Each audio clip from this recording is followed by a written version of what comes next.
Good morning, Steep. Loree Penner here. I've been thinking a lot about books the last few days because I am reading a book that I will tell you about a little bit later. But I've been pondering how many times I've read books that have literally changed my life.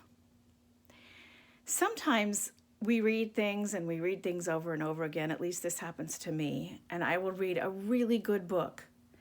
I'll read a really good book and I'll say, hey, that was a really great book. And I got some nuggets out of it and I'm really glad I read it. But it may have changed my perspective on a few things, but it wasn't what I would call life-changing. Years ago, I read a book when I was still in an evangelical church. I read a book about the Eucharist that did literally change my life. It was the reading of that book that brought me eventually into the Episcopal Church.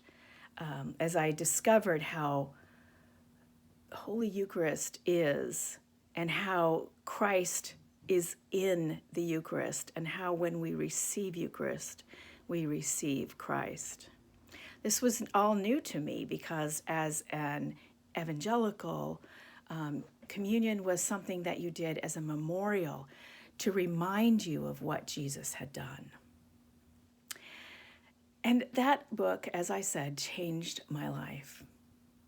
For me at the time, it was holy reading. It was a sent for me at that time, I believe, by God to read that book. And so have my life so ultimately changed. Years later, while I was still thinking about all the wonderful things I read in that book and how it changed my life and how excited I still was about it, I asked a friend to read it with me. Let's read this book. You've got to read this book. It's just fantastic. And so I read the book again. And I found myself thinking, what was it in this book that I found so amazing? Because right now, it just seems kind of pedantic. Perhaps at that time, it wasn't so much holy reading as it had been before.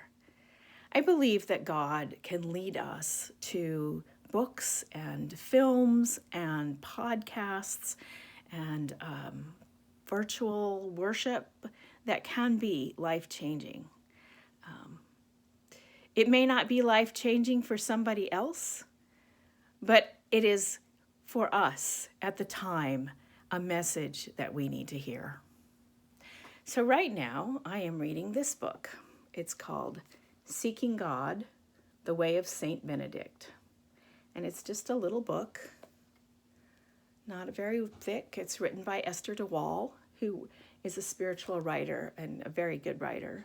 And I've read the book before, and it is an assignment that I have for the College of Congregational Development. I'm supposed to read this book. And I told the guy who runs it, Paul, I said, Paul, I've read that book. He said, okay, you don't need to read it again. But there's something that's stirring in me. And so when I saw this book, I thought, I need to read that again. And this time, this is holy reading. This is an amazing book to me right now. You can see that I have outlined and drawn and all of the things in the margins. I know I have friends that just absolutely shudder at the thought of writing in a book. But to me, those margins are for writing and for remembering why this was important to you. So I may read this book again when I'm finished because I want to soak in everything about this book, the way of Saint Benedict, the Benedictine way of life, following the rule of Saint Benedict that was so substantial and framed the way monasticism was done for centuries. And it's still relevant today. So I may be talking more later about Saint Benedict and about this rule. But today I just wanted to talk to you and see, as we begin a new week, what books or movies or podcasts, what media has made a difference in your life? A book that you, or a media or a film that you would recommend to somebody and say, you've got to see this. It's the best and it's life-changing.